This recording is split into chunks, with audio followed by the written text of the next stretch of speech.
or the first in the Arabic alphabets. Now we're going to go over the Ayn. So please, if you have not referred to those videos, do refer to them and be comfortable with at least the alphabets, making sure that you really do know what they look like. The letter Ayn is going to be in the book that we're following right now, lesson 1, 4.3. That's where we're starting with the form. So we're starting very dead into lesson 1 in the book. However, we'll see how this all works out at the end. So as far as the body of the Ayn is concerned, it's almost like a backwards C or what have you, and you just go underneath. So that first, and then that first, and that. Now, Ayn and Ghayn are the exact same body, just like Ta and Tha, Ba. They're all the same. Ta and Tha, they're the same body as Ba. But it's the dots that makes them different. So Ayn has no dot, but Ghayn has a dot. So when you look in the book, 4.4 is Ghayn. Ghayn would have a dot. Ghayn would have a dot. Now let's stick with the dots of the Ghayn and everything else. Let's just imagine when we need to change it, we can change it. Let's stick to the fact that everything is a Ghayn. Let's stick to it. Okay, so Ghayn at the beginning would look like that. All right, and so a Ba would be here, or a Ta, whatever other letter you have here. In the middle, though, is where Ghayn becomes, Ayn and Ghayn both become a tricky body. The body of an Ayn in the middle looks like that, people. That's what it looks like. So in the middle, you would go up, then across, and then down. All right, that's how you would write that body. You would go up, across, down. Okay, that's how you would write Ayn. So let's say this is Ayn or Ghayn. You got to write them the same as far as body, but again, the Ghayn would have a dot on top of it as opposed to the Ayn would not have anything on it. So these are important. This is all covered, well, not all of it, but for the most part, in lesson 2 of the book. So this is a letter Fa, as in flash without the L. How do we write it? We put a little circle, come down, just like that. A little circle in the air, come down, and then put the dots on top. There goes your Fa. So at the beginning, that's how Fa would look. Obviously, in the bigger form, you would start and you would come below the line and up. Or you could stay on top of the line when it comes to Fa. Very strange letter, but it's nice. Because Fa and Qaf have the same body type. So if it's 2 dots, it's Qaf. If it's 1 dot, it's Fa. This is how Fa is, again, at the beginning. In the middle, Fa would just be like that. Right? And at the end, if Fa is written at the end, Fa is one of those numbers. All right? Now, another tricky one is Kaf. Kaf as such. Kaf is 5.2 in the books. How is the big Kaf written? Just like that. And then you write your little Hamza. A line, horizontal, tuck it in like a hook, and there we have it. However, Kaf at the beginning of the word looks nothing like that. It's a line, another line, and then on with it. That's the Kaf at the beginning. Let's do it again. Bring down, come down, move over. So we start at the top, we come down, we go in on the line, and we move it on out. All right, so if we get used to that, that'll be awesome. Why? Because in the middle, Kaf just looks like that. See? In the middle, Kaf would look like that. So this could be a Noon or a Ba. This would be the Noon, that would be a Tha.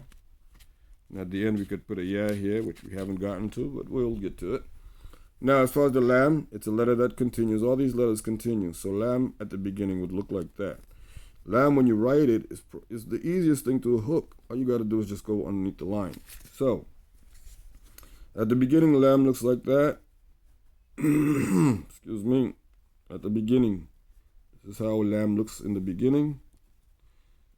As far as the middle is concerned, Lam would look like that. It's in the middle of the word, and then at the end, Lam would cut off as so.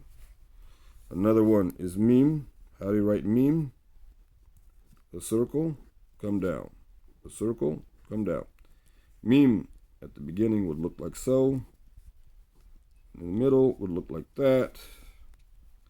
Meme at the end of the word would look like that. Very important, you know how these letters play out in words. Noon at the beginning would look like that. Again, very easy to just the bottom part of the lam. Just go underneath. How do you do it? 1 and 2. There go your noons. So here we have noon at the beginning, and we have noon in the middle. Right, noon at the end. There you go. Aha, very tricky, very important to know. Distinguish guess ha. Let's see how ha plays out. At the beginning, you can do a circle as it already is, but then come in. Okay? At the beginning. That's how ha would look at the beginning. All right? In the middle, ha would look like that. You could do the same thing in the middle. There's another fancier way. We're not going to get into it. But again, in the middle, you would just do a circle, come in, and there we have it. All right, that's ha. At the end is even trickier. Ha looks like that at the end. You said what? Yep, that's right. Ha at the end looks like that. So it's one of those. Okay. Ya and ba and ta and tha all have the same body type. If you check, the last letter will have 2 dots on the bottom in your books, if you did get the books. Otherwise, a ya is at the beginning, looking like so. Again, a ya at the beginning looks like that.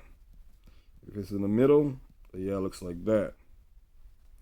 A ya in the middle looks like that.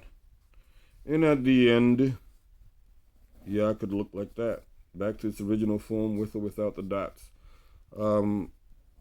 Wow and alif. So you could always, and it's not uncommon that you could find an alif standing on top of a ya like that, or a hamza standing on top of an alif or a wow, or even a ya at the end of a ya. You could find a hamza there, but that's down the road. We will get into that.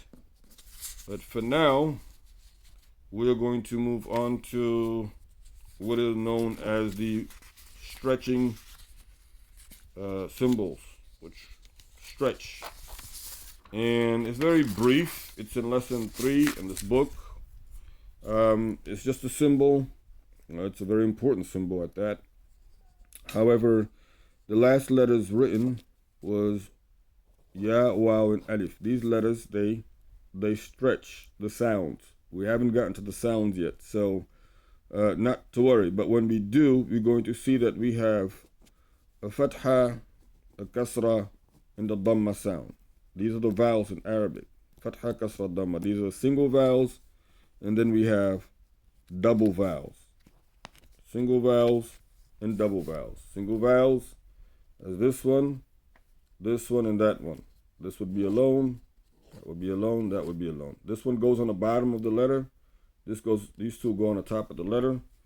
These go on the top of the letter. Fathatain and dhammatain and kasratain goes on the bottom. So that's why they're looking like that. Now, when we get to the single vowels, they have long elongation, stretching, like alif, lam, mim. So you would find it written that the symbol would go over in certain texts. All of this, after you say alif, lam, and mim, they have to be stretched equally. So these are the stretching. I think in lesson number 3, it is written to be, let's say you got the alif, lam, mim, and then you have alif, lam, mim, sad. So, they come out like that, alif, lam, mim, and alif, lam, mim, sad. You have to stretch them equally. What I would like everybody to do for now, because we're going to dive into this guy over here, single vowels, is to write each letter 3 times. So alif 3 times, ba 3 times, tha 3 times, and let's go with the jim 3 times. Okay. So write every letter. Let's write every letter 3 times, and then we'll move from there. With the next video, this is only going to be a series of 5 videos, and then it's directly back into the Holy Quran. So inshallah, everybody, practices everything, and we'll be into the Holy Quran reading before Ramadan gets started, so at least we're fluent before we start our Ramadan, inshallah. Jazakumullahu khairan. Assalamu alaikum wa rahmatullahi wa barakatuh.